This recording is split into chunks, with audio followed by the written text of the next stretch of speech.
entre les guerres napoléoniennes et la guerre de Crimée, il y avait eu une très forte opposition 2 fois dans le siècle entre la France et la Russie, mais pour des raisons vraiment de géopolitique, les deux États, au contraire, se rapprochent à la fin du XIXe siècle, et c'est dans ce cadre-là qu'on va promouvoir une image positive de la Russie en France à la fin du XIXe siècle, mais comment dire, d'une façon très artificielle, c'est-à-dire que c'est vraiment la promotion de la politique de l'État français. Si la France est l'allié d'un pays de 150 millions d'habitants, ça veut dire que c'est une garantie politique et militaire, mais ça va aussi s'exprimer au niveau culturel. Bon, il y a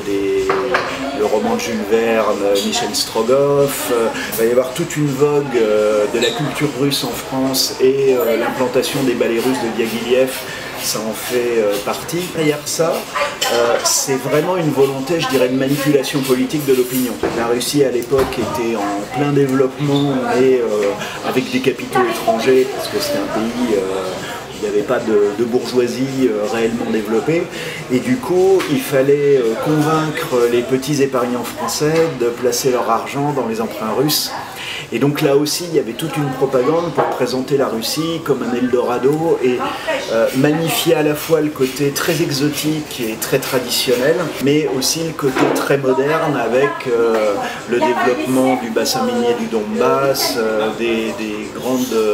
zones industrielles autour de Moscou et à Saint-Pétersbourg. Et ça s'est fait y compris avec la corruption de la presse, c'est-à-dire qu'il y avait une officine dépendante de l'État tsariste